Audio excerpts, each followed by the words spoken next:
Agama Islam mengenal adanya penyakit ain.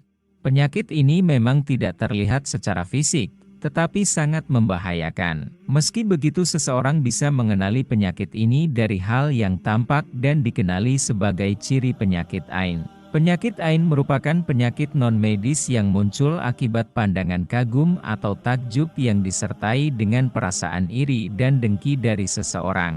Bagi kamu yang ingin tahu lebih lanjut, berikut media Islami bagikan pengertian, ciri penyakit ain, hingga cara menghindarinya.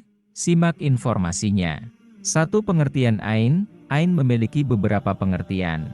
Salah satunya yang dilansir NU Online dari Syekh Ibnu Hajar Al-Asqalani, Fath Al-Bari sebagai berikut.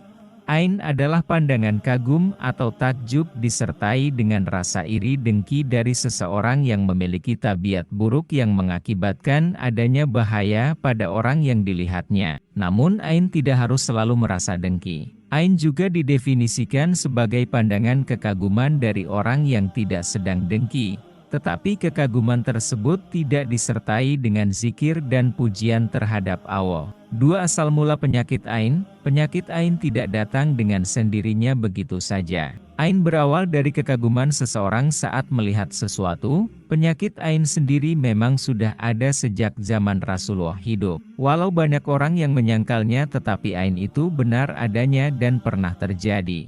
Kalau ada yang mendahului takdir, itu adalah ain. Rasulullah bersabda, ain itu benar-benar ada, andaikan ada sesuatu yang bisa mendahului takdir, sungguh ain itu yang bisa. Yang membuat penyakit ini menjadi sangat seram adalah ain bisa mendahului kematian seseorang. Ini seperti hadis yang disampaikan dari Jabir bin Abdillah radhiyallahu anhu, Rasulullah bersabda, sebab paling banyak yang menyebabkan kematian pada umatku setelah takdir Allah adalah ain. 3. Ain bisa menimpa benda mati. Kamu pernah punya barang baru dan seketika rusak. Hati-hati, bisa jadi itu penyakit ain yang menimpa benda kesayanganmu. Para ulama mengatakan bahwa benda mati bisa terkena ain. Ain pada benda mati bisa menyebabkan benda-benda tersebut rusak atau hancur secara tiba-tiba. Dalam sebuah hadis, Rasulullah pernah berdoa, "Ya Allah, aku meminta ampunan dan keselamatan pada agamaku, duniaku, keluargaku dan hartaku." Adapun ayat yang menjadi dalil bahwa benda mati atau harta kamu bisa terkena ain sekaligus dibolehkannya ruqyah terhadapnya adalah sebagai berikut. Dan mengapa kamu tidak mengatakan waktu kamu memasuki kebunmu, Masya Allah, la quwata illa billah. Sekiranya kamu anggap aku lebih sedikit darimu dalam hal harta dan keturunan. Dari hadis dan penjelasan tersebut, Ibnu Katsir rahimahullah menyebutkan bahwa sebagian salaf mengatakan kalau seseorang yang kagum pada harta, keadaan, atau kepada anaknya, hendaknya ia mengucapkan Masya Allah, la quwata illa billah. 4. Ciri-ciri penyakit ain. Setelah kamu mengetahui definisi dari penyakit ain, gak lengkap kalau belum memahami tentang ciri-ciri penyakit ain. Ciri penyakit ain yang sangat menonjol adalah adanya perpindahan dari kondisi sehat ke kondisi tidak sehat. Efeknya di setiap orang juga bermacam-macam, ada yang langsung sakit, celaka, atau bisa menyebabkan kematian. Menurut Syekh Abdul Aziz As-Sadan, berikut ciri-ciri penyakit ain. Sakit kepala yang berpindah-pindah, wajah menjadi pucat, sering buang air kecil, nafsu makan lemah, mati rasa, panas atau dingin di anggota badan, detak jantung yang cepat dan tidak beraturan, rasa sakit yang berpindah dari bawah punggung dan bahu, bersedih dan merasa sempit atau sesak di dada, berkeringat di malam hari, perilaku dan emosi yang berlebihan, rasa kebencian yang tidak wajar, sering bersendawa, enguap atau terengah-engah, menyendiri atau suka mengasingkan diri, diam atau malas, bergerak, senang atau terlalu banyak tidur. Adanya masalah kesehatan tertentu tanpa ada sebab medis yang diketahui. Meski begitu, tak semua ciri-ciri di atas sudah pasti ain. Sebuah penyakit hakikatnya terjadi atas izin Allah. Tugas kamu adalah mengupayakan kesembuhan sesuai dengan aturannya dan sunnah Rasulullah. 5. Penyebab ain. Pada prinsipnya penyebab utama ain adalah karena adanya pandangan penuh iri dan dengki hasad terhadap kenikmatan yang diperoleh orang lain. Meski begitu tidak semua orang yang hasad dapat menyebabkan penyakit ain. Ain juga bisa disebabkan karena perasaan kagum yang tidak disertai dengan doa.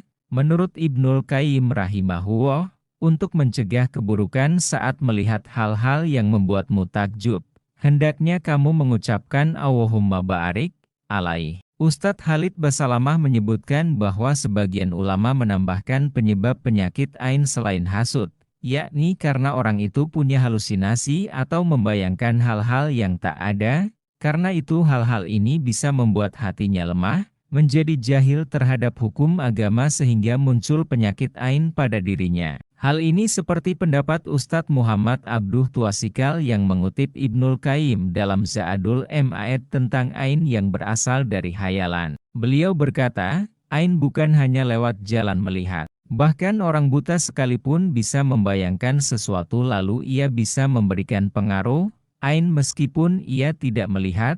Banyak kasus yang terjadi yang menunjukkan bahwa ain bisa menimpa seseorang hanya lewat hayalan tanpa melihat. 6 cara mencegah ain. Penyakit ain bisa menjangkit siapapun. Namun ada beberapa cara yang bisa kamu lakukan untuk mencegahmu terjangkit penyakit ain.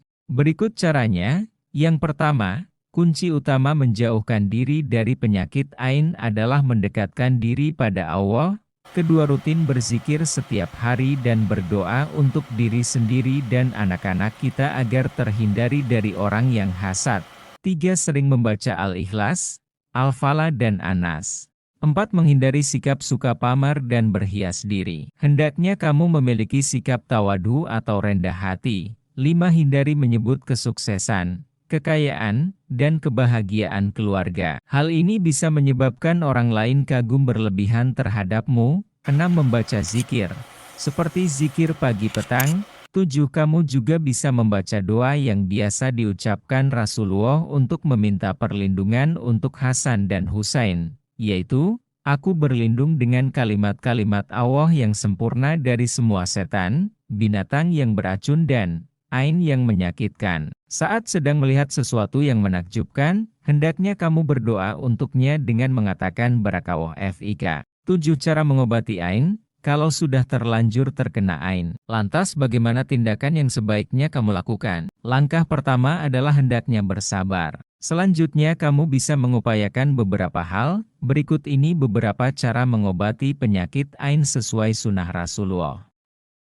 1. Mandi dari air bekas mandi orang yang menyebabkan ain. Kalau ada orang yang meminta kamu mandi, hendaknya kamu langsung mandi dan tidak tersinggung. Pasalnya kemungkinan orang tersebut merasa ia terkena ain darimu. Mandi dari air bekas mandi orang yang menyebabkan ain bisa menjadi usaha untuk mengobati ain dalam diri seseorang. Namun tentunya hal ini dilakukan saat kamu sudah mengetahui pasti siapa yang menyebabkan ain. Hal ini sebagaimana hadis dari Ibnu Abbas radhiyallahu anhum. Nabi Muhammad bersabda, ain itu benar adanya. Andaikan ada perkara yang bisa mendahului takdir, maka itulah ain. Maka jika kalian mandi, gunakanlah air mandinya itu untuk memandikan orang yang terkena ain.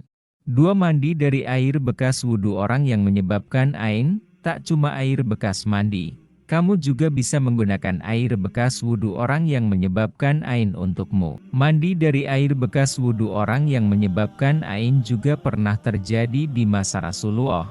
Dalam suatu riwayat, Sa'd bin Hunayf sakit seketika saat Amir bin Rabi'ah melihat dan memuji kulit indah Sa'd. Kemudian air bekas wudhu Amir disiramkan kepada Sa'd, kemudian Sa'd pun kembali sehat. 3. Ruqyah syariah. Kalau kamu tidak mengetahui pasti siapa yang menyebabkan ain atasmu, kamu bisa melakukan ruqyah. Rasulullah membolehkan seseorang yang terkena ain untuk diruqyah. Di antara doa yang digunakan untuk meruqyah orang yang terkena ain adalah doa yang ada dalam hadis Aisyah radhiyallahu anha. Beliau berkata, ketika Rasulullah shallallahu alaihi wasallam merasakan sakit, malaikat Jibril meruqyahnya dengan doa, yang artinya, dengan nama Allah yang menyembuhkanmu. Ia menyembuhkanmu dari segala penyakit dan dari keburukan orang yang hasad dan keburukan orang yang menyebabkan ain. Tak selalu membaca doa tersebut, Kamu juga bisa membaca ayat-ayat Al-Quran. Sungguh Al-Quran merupakan obat untuk penyakit hati, jiwa maupun fisik. Penyakit ain memang sangat menyeramkan sebab bisa mendahului takdir. Karena itu kamu harus selalu waspada dan melakukan berbagai hal untuk menghindari ain. Namun kalau sudah ada ciri-ciri penyakit ain dalam dirimu, hendaknya kamu makin mendekatkan diri kepada Allah serta melakukan upaya untuk menyembuhkannya.